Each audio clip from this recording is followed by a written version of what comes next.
guys, buckle up for another episode of Below the Iceberg, the one and only podcast where we talk to real-life 2 Comma Club winners. Whether you're a small business owner, an entrepreneur, a wannabe entrepreneur, or you've been in business for a while, you're sure to pick up tidbits of actionable advice from these million-dollar entrepreneurs.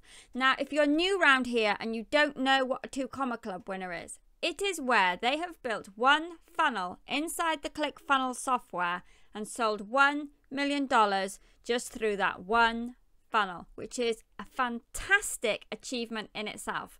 Now, in today's episode, I'm really excited to be talking to Ross Williams, who was once the world's biggest salesperson for salons, boasting sales to the tune of $4 million. But that all came crashing down one day. But he went on to build his own $1 million business, organizing parties. How cool does that sound? So let's dive in and find out all the things that happened to Ross on his path to the 2 Comma Club. Welcome, Ross, to Below the Iceberg. Hello, thanks for having me. I'm excited. Awesome achievement on getting a 2 Comma Club award. Thank you very much. Have you got 1 or 2? Well, that's 2 Comma Club Award, and this was the cover of IBA Success Magazine. Oh, right. Okay, cool. So what I like to do with my guests is I like to go and check out their social media profiles, because this shows our listeners exactly what's achievable with big and small followings. Okay. So I checked you out and I found Instagram. You got about 9,500 followers, but you haven't been on it for quite a while. Yeah, unfortunately it got hacked, and I reached out to Facebook. I did get the account back, but the hacker had set up a 2-factor authentication. So I'm still working with Facebook to get access back to it. So I'm a little stuck on the Instagram right now. Right. Okay. So LinkedIn, you've got about 500 plus connections. You've got a Facebook group with about 570 members. And you're on TikTok, 280 something followers on TikTok. Yeah, I'm brand new on TikTok. I haven't even put anything business on TikTok yet, actually, really. Have you not? So did I miss a platform, or is there another platform? Which is your favorite platform that you go on? My favorite is Facebook. Is where I spend most of my time on Facebook. I have the group, but also I have my 5,000 friends plus followers inside my personal profile on Facebook. Right. Okay. And I do have my side brand, which was American Happy Hour, or O-Town Happy Hour, has about 10,000 followers on it. Oh, right. Okay. And that's where I host a lot of my events. Do you want to tell our listeners then exactly what it is that you do? Yeah, so it's kind of twofold. So can I back up a little bit to what I used to do, or are we going to go into that later? We'll go into that later, yeah. Okay. So I currently have a marketing agency where I help entrepreneurs build their personal brands, and I help them scale them with paid advertising. In addition to that, I run events right now, like masterminds, networking parties, things of that nature. Just prior to that, which is where I got the 2 Comma Club, was actually running parties. So, all right, okay. So the 2 Comma Club's from running parties. Yes. That sounds pretty awesome. It's pretty fun. So when did you get that? When did you get that 2 Comma Club? So I got that, I think I earned it about 2 years ago. All right, okay. And was it a goal to hit the 2 Comma Club? Oh, absolutely. Yeah. Yeah. Okay. So when it happened, were you watching the numbers for when it ticked over, or did it happen and then you realized afterwards? Oh no, I was going for it. I knew what numbers I had to hit at my last party to hit the goal. So I was definitely going for it for sure. Okay. And did you have a party when you hit the 2 Comma Club? Well, it was a party, so I was already there. We were already celebrating. Okay, so what type of funnel were you using to get the 2 Comma Club? So basically it's an event funnel that I use, and it's actually really basic. It's a front landing page with all the information for my events, and I integrate that with Eventbrite. So it's where Eventbrite does all the ticketing for the event. So I basically integrate the ClickFunnels landing page with the Eventbrite ticketing system. All right. Okay. So how do you get to Comma Club from selling tickets to parties? I sold a lot of tickets. So I hosted things. The name of my company was American Happy Hour. And I did anything from pub crawls to I did themed party events. I did a lot of the holidays, your St. Patrick's, Cinco de Mayo, New Year's Eve. I did booze cruises. So the two biggest parties I did, I had like my booze cruise, we'd have up to like 600 people that would go away for 3-day weekends on these cruise ships. And we do costume parties every night. And I'd rent the nightclub out private on the cruise ship. And then my biggest party is definitely New Year's Eve. I think in our biggest year, we're almost 10,000 people at my New Year's Eve party. All right. Okay. So was it just ticket sales that you got the two Comma Club, or did you have like a back end upsell as well? No, it was actually just ticket sales. Oh, wow. Awesome. And it's so interesting because now that I've moved into entrepreneur events, it was a weird transition for me because I was so used to doing everything as you just sell tickets on the front end. It took me a hot minute to master the back end upsells and things that we do at the entrepreneur events. So when you were doing the parties, the American one, how were you getting your customers? Where were they coming from? Facebook ads. Oh, right. Okay. Mostly Facebook ads. And then my natural organic audience. But majority of the growth was from Facebook ads. All right. Okay. Right. Now we're going to do a little bit of a rewind and we're going to take you back to your childhood. Okay. What was your childhood like? Where did you grow up? I grew up in Orlando, Florida. Right here in like 10, 15 minutes from where I live now. Oh, right. Okay. And what was life like when you was a child? I had a great childhood. I lived with my dad here in Orlando. I mean, I did all sorts of, I tried every sport, baseball, soccer, all of them. I was terrible at all of them. And I ended up getting into like BMX, skateboarding. And then as I got a little older into weightlifting and cheerleading, and those became my passions. And then I also, somewhere in elementary school, started playing piano. So music was a big passion of mine too.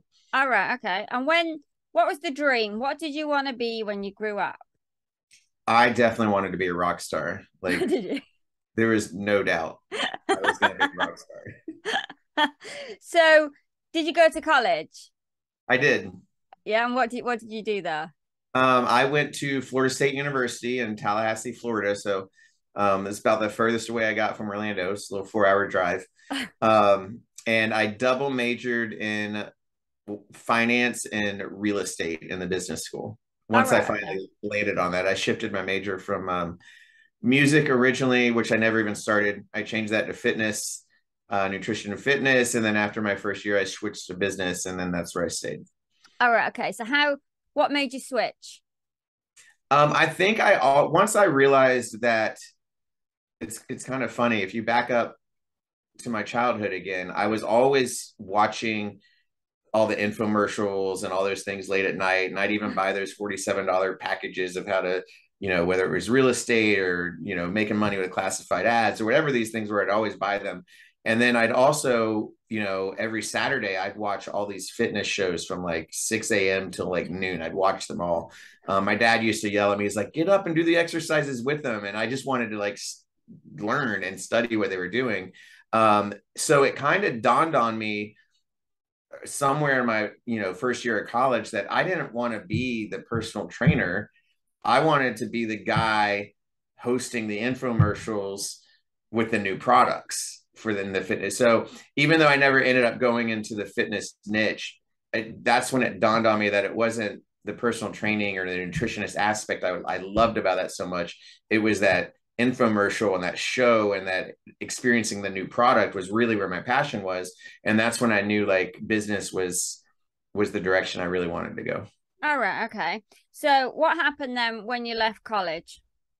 I left college and I moved back to Orlando and I started a job actually as a financial advisor. All So right. I Okay. was doing, got my life health annuities license, my Series 6. I was doing, it was mostly, and at that point in time, it's mostly life insurance is where you're kind of making your money. But you could also do mutual funds and things of that nature.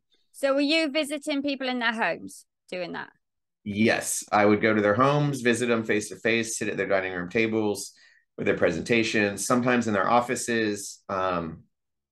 Occasionally they'd come to see me, but yeah, most of the time I was on the phone booking appointments, and I'd go out to see all the people to basically pitch them on their financial service needs. Okay. So were you working for a company to do that? Were you a salaried employee? I was working for a company. I had no salary.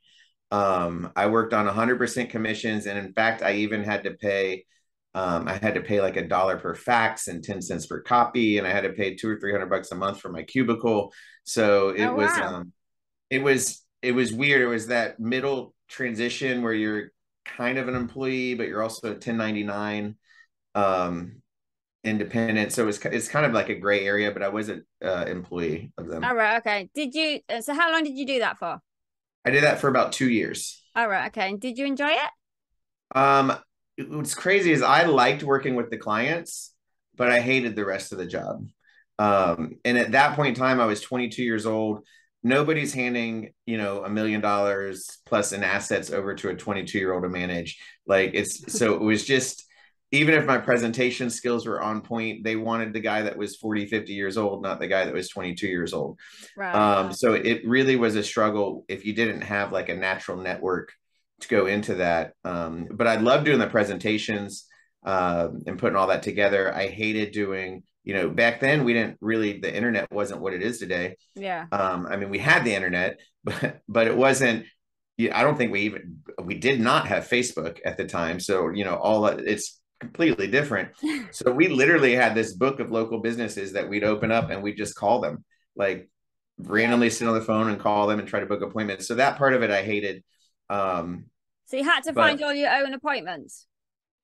yeah, you had to go get your own appointments, your own leads, your own everything. Okay. So what happened then? Did you quit? Did you get another job? What was the next step? So about 2 years in, I realized like um that wasn't going to be my future. Like I actually was broke. I think I went and picked up my paycheck on Friday and it was negative $800 because I owed them money for my cubicle and whatnot, and Oh, it had been wow. a struggle. Yeah, so I walked into my boss's office and I said I just can't do this anymore. It's too variable. It's not working out. It's been 2 years. So I left, and in that transition, I needed money. This was right around Christmas. A friend of mine had a landscaping company and he needed people to hang Christmas lights for his clients. So he hired me for 10 bucks an hour and I went out and I hung up all the Christmas lights. And then after Christmas, he said, "Hey, do you want to take them down?" I was like, "Sure," because I still didn't have a job yet. So I went out and started taking down the Christmas lights. And then after that, I was like, "Hey, do you have anything else?" And he's like, "Yeah, we're laying sod over here in Windermere," because he had a landscaping company. So I said, "Okay, I'll do that. I'll go lay some sod with you guys," and just to get me by till I got a new job. Yeah. And one of my clients from the financial networking, he reached out to me and he said, "Hey, what do you?" Actually, I'd reached out to them because I had to hand them over to the new person that was going to take over their accounts. And he's like, "Well, what are you going to do?" I said, "Well, I don't know yet." And he says, "Well, listen, you're one of the best salespeople I ever had." He owned a beauty supply distribution company. All right. And he said, "Why don't you come work for me? I could use another rep in Orlando." At that point in time, I said, I don't want to sell hair products. That's not that's not why I got a double major in finance and real estate. So I appreciate the offer, but that's not really my cup of tea. He's like, "Well, if you change your mind, let me know." So back to laying sod with my friend that owned the landscaping company. I was about halfway through a day of laying sod, and on my lunch break, I called back the beauty supply distributor and I said, "Is that job still on the table?" And he said, "Sure." I said, "I'll start on Monday if you'll have me." And he's like, "Sounds perfect." So that Monday, I became a beauty supply salesperson. Okay. So when you started there, did they give you any sales training? Um, yes, but I will tell you, the financial planning company gave me a ton of sales training. Oh, did So they? one thing they did do, I call it my master degrees in sales. I may have left there in debt, but it was really my fee I paid to learn how to sell, because they did train us very, very well. So when I went to the beauty supply, I was probably better trained in sales at that point than all their other people. Oh, right. I Okay. just didn't know anything about beauty products at all. So Nadia, I could tell you jokes of the things I said because I was that clueless when I'm sales meetings. But I was just happy to have a job and a little paycheck coming in every week. So were Yeah, you so on that's where we started. commission? Were you on commission for that job? Yeah, so initially they start you on a guaranteed salary, which was $500 a week. My take home pay, I believe, was $417 a week with that company.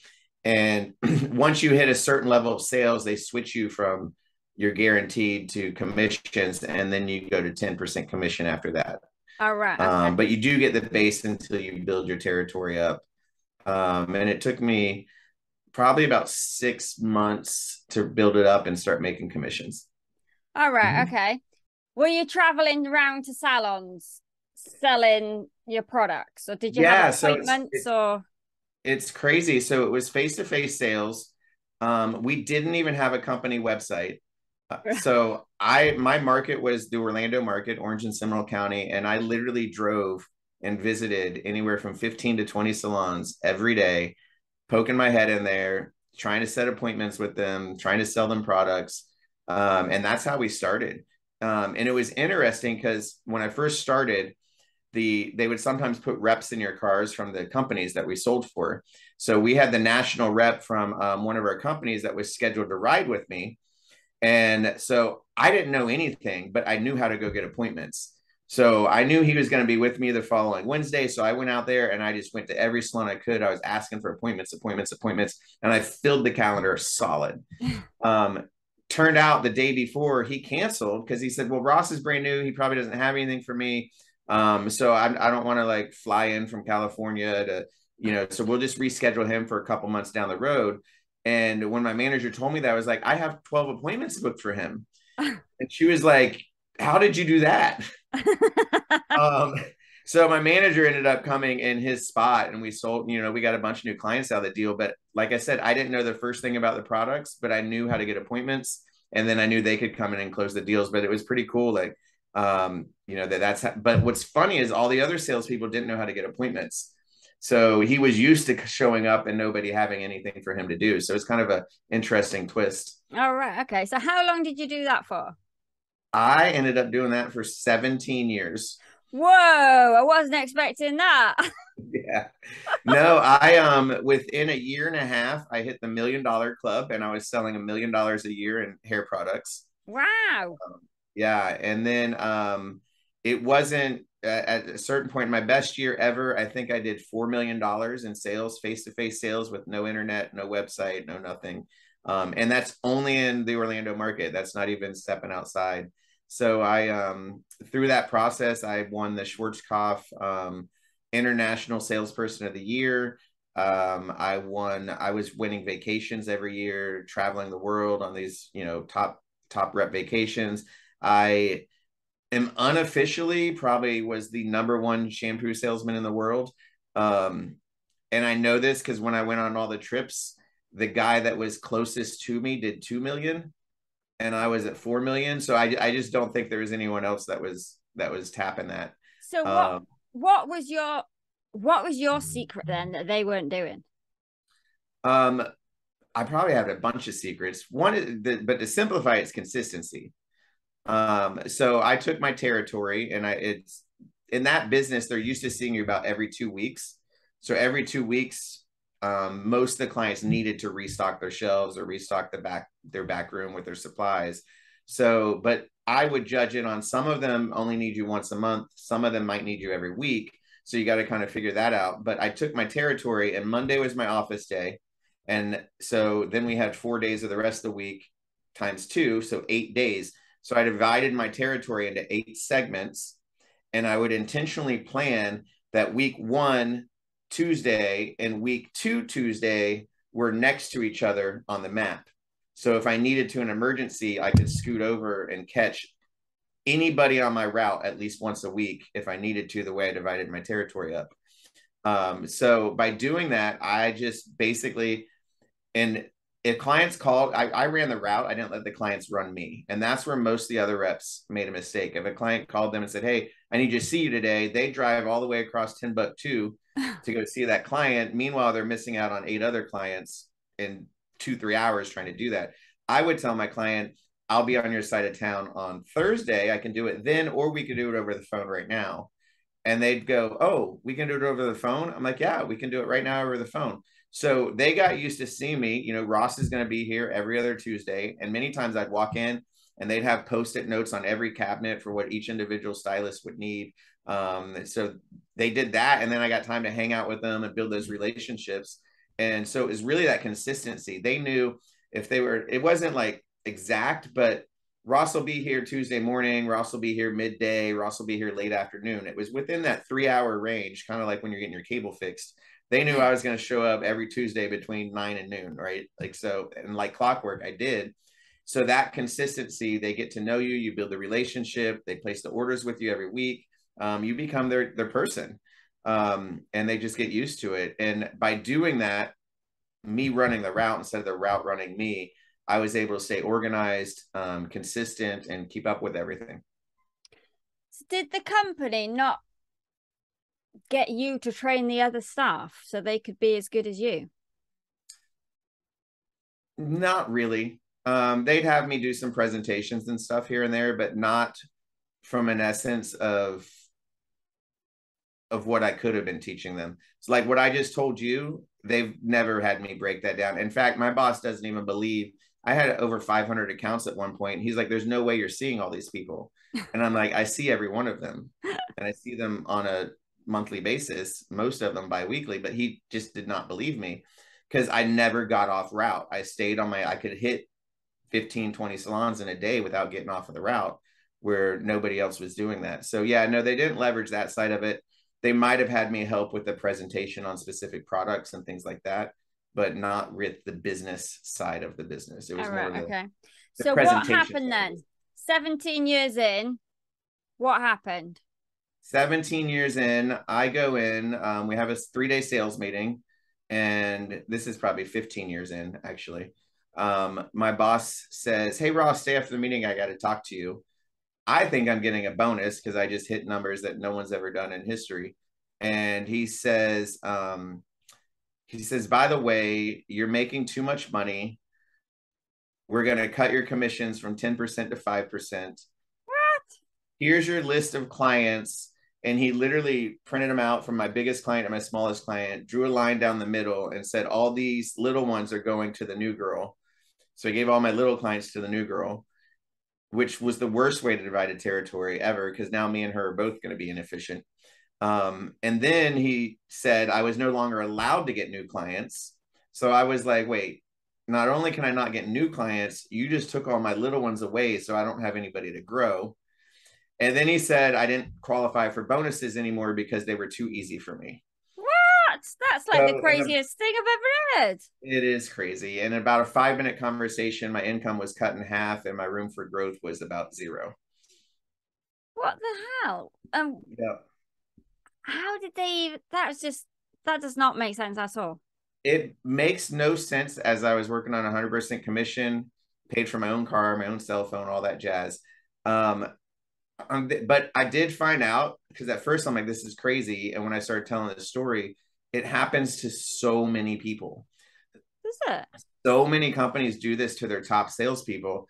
In their mind, they probably were hoping I was going to quit that day, maybe, or not that day. And they did. It just took me 2 to 3 years to discover my next jump before I left.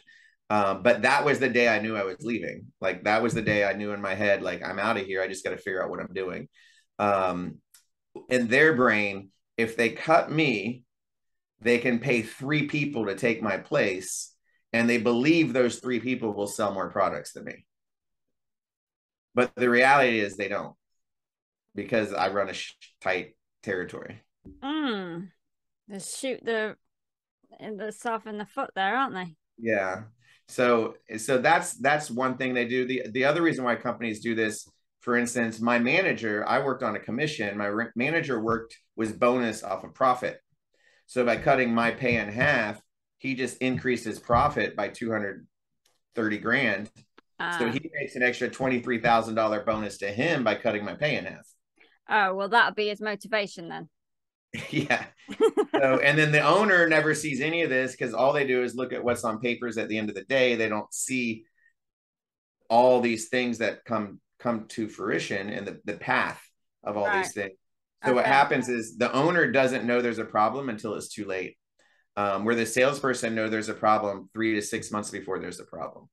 So there's that gap between the salesperson, the manager, and the owner because we don't have the same goal systems set in place. And that's actually a flaw in most companies today. Right. So what was your next move? After that day happened, what did you do next? I think I signed up for about 24 multi-level marketing companies. I tried them all. I sucked at it. I never made, if barely enough money to cover my auto ships. It just wasn't my thing. I didn't enjoy it. I wasn't passionate about it. But I will say that through that journey is where I discovered ClickFunnels. All right. So if I hadn't joined those network marketing companies, I never would have been introduced to ClickFunnels. And then I started trying to make landing pages for my network marketing companies. It became this whole other ball game. And I do have to backstep. I was throwing these parties for American Happy Hour as just a hobby while I was selling the hair products. So it was just this little business. It made enough money to cover my bar tab and stuff. Like it was, these little events. So I had this brand that I was building. How did you come up with that idea then? Back then?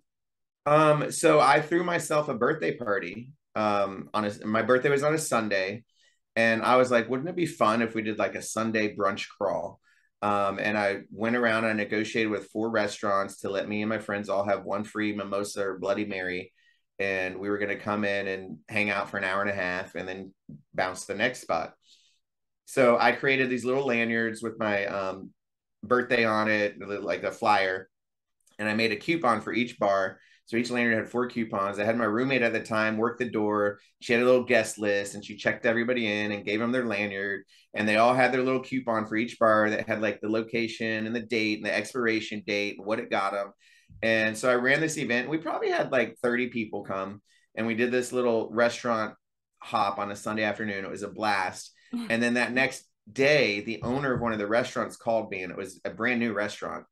And he says, I've been in this business for 17 years, and that was the most organized event I've ever seen. He says, all your people were cute and they all spent money. How do we do this again? And that's basically where that business came from. So he said, how do we do this again? And we just started coming up with ideas. All right. Okay. So with that one restaurant. Yeah. Well, he was the one that sparked it. Right. But then I started so with him, we started doing what we called college tailgate parties. So every Saturday I'd come and I'd set up cornhole and beer pong in his front lot of his restaurant. I'd go around and get everyone engaged. I'd do all the invitations on Facebook. I'd get people there, and people were coming to his restaurant at 10 a.m. on Saturday and staying till 10 or 11 p.m. They'd eat breakfast, lunch, and dinner at his restaurant without leaving. Like he was packed. But he loved it. The place to be. And then, so then we started doing the same thing, but for like Friday happy hour. And then I was like, well, I want to throw a masquerade ball and I want to do a cruise. And so every time I wanted to do something, instead of waiting for someone to make the event, I just went and made the event myself and did it. And so it just kind of started to grow and grow and grow. And that's where eventually the last year I did well, not the last year, now it's like 5 years ago, but I did the New Year's Eve party, and I made a nice chunk of change in one night. And that's when I was like, okay, if I can do this in one night, if I didn't have a job, how much more could I do? So that's when I knew I was going to quit my job, and I put in my notice. I think I stayed for like 3 months because I wasn't in a hurry to leave. So that's where that's where that kind of transition happened, is that, but that whole time, from the time my boss had basically cut my pay in half, I went into the network marketing phase, trying all that out, which connected me to ClickFunnels. So I started learning how to build funnels.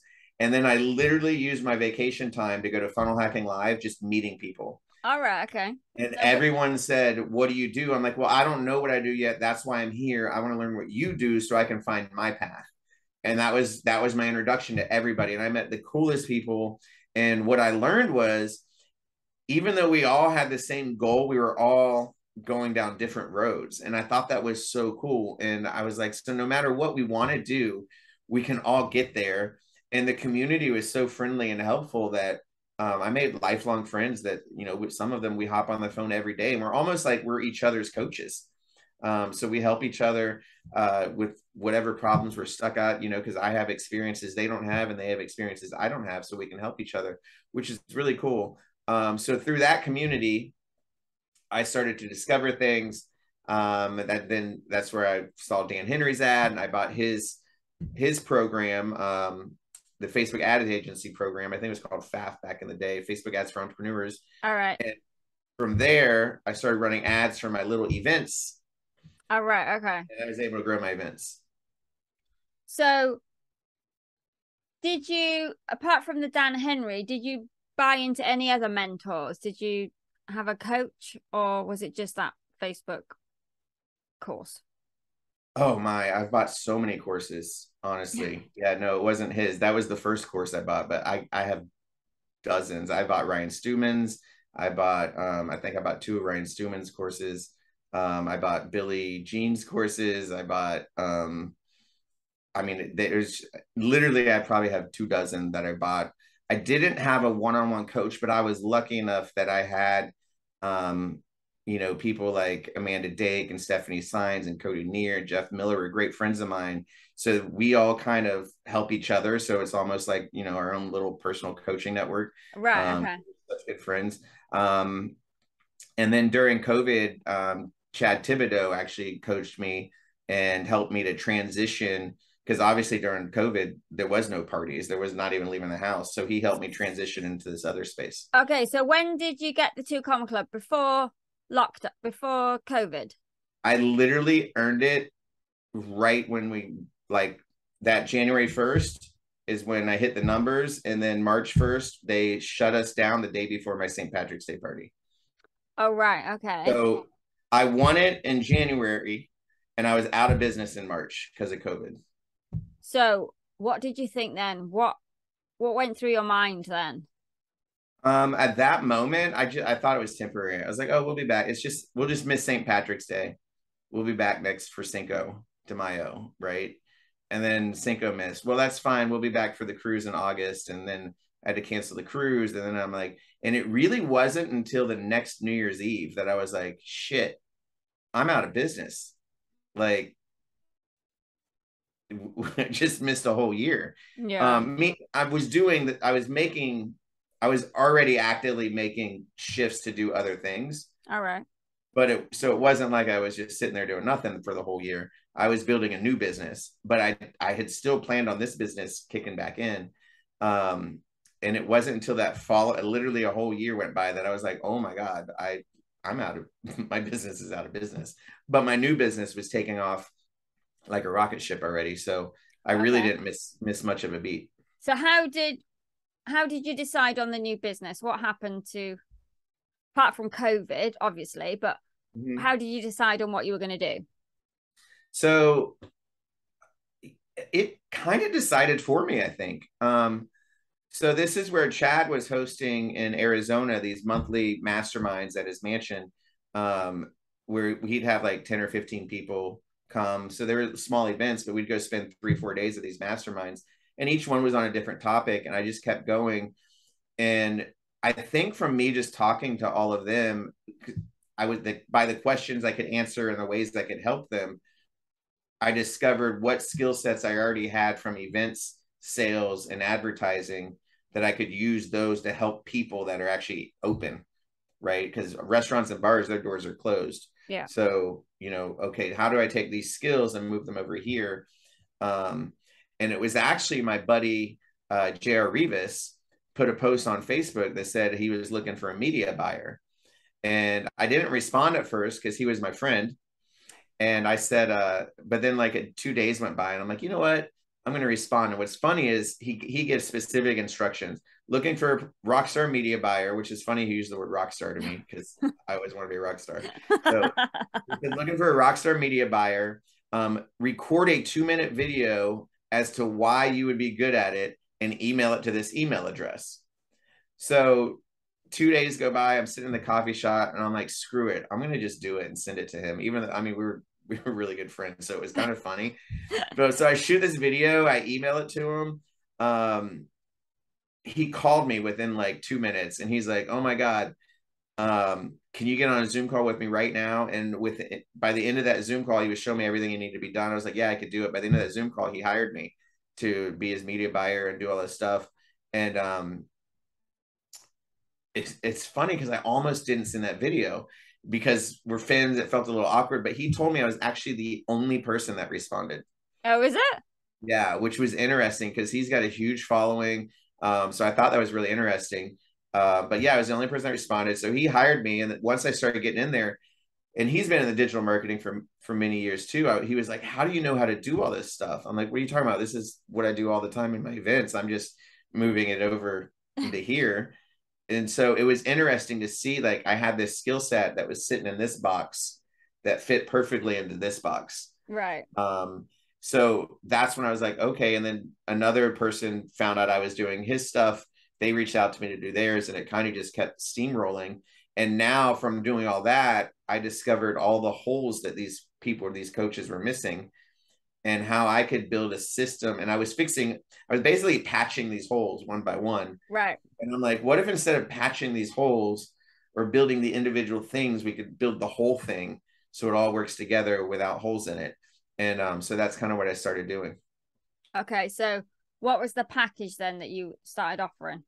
So, I basically I take them where I build their whole brand. I call it the personal branding package or accelerator. But basically, some of them had a funnel but not a website. Some had a website but not a funnel, and some of them had ugly websites and funnels, or they had no brand or no correlation. So, my first thing is to sit down and consult with them on who are you, right? What's your story? What's your client's story? Your avatar's story? What's your product and business story?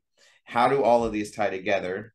What's your hook? What's your messaging? So we go through all of that because that's the most important thing, that we got to know our messaging. We got to know how to word it so that our prospect understands it, because that's the biggest problem I found coaches having is they're speaking the language they understand, which isn't necessarily the same language their client understands. Yeah. So that's the first thing we have to do is go through that messaging. And then I take them and we do a professional photo shoot, because here I am doing all this work for these guys and none of them had any good photos worth using. So I was like, we got to get professional photos. So we do that. And then I build them an opt-in funnel so that we can fill their calendar with sales calls. So we build out the funnel and the email sequences. From there, we build the website, which is going to connect people to almost like their catch-all. It's going to connect them to all their socials, their blogs, their podcasts, their funnels, their main product, their calendar, everything in one place. I build out all their social media channels. I should say I optimize them, because usually they already have these, but they're not optimized well. Their handles aren't set up properly. Their about pages aren't set up properly.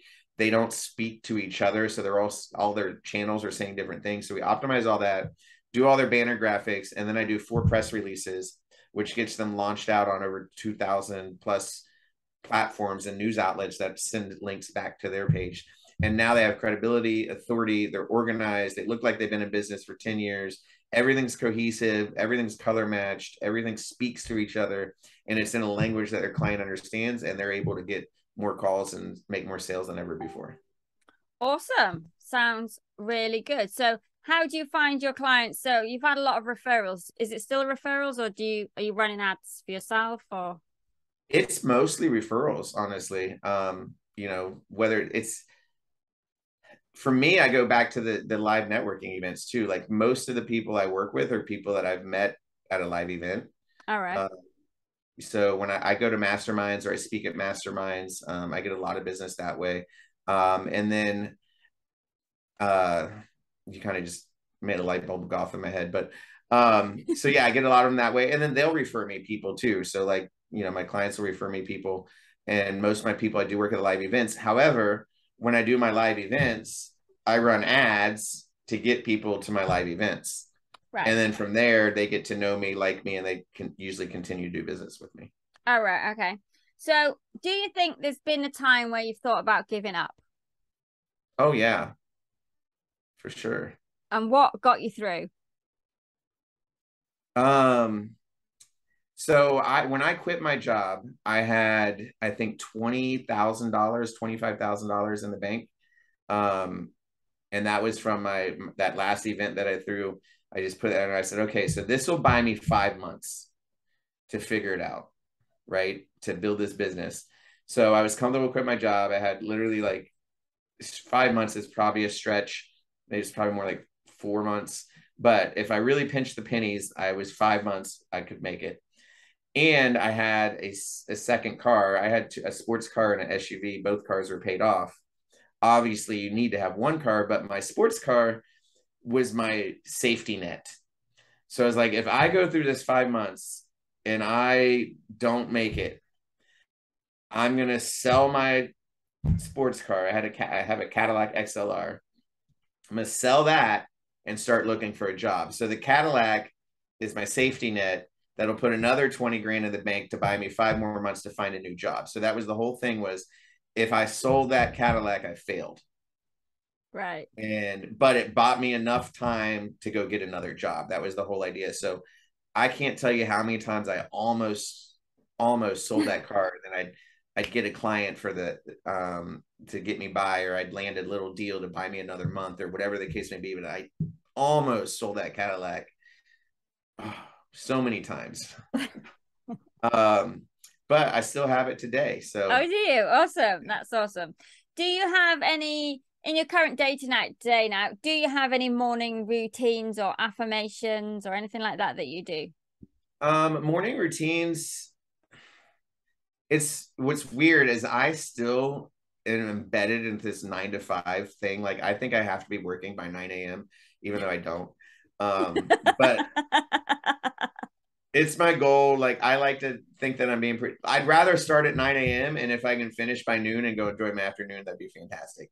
But I like to wake up in the morning, and I live right downtown in front of this beautiful Lake Eola Park.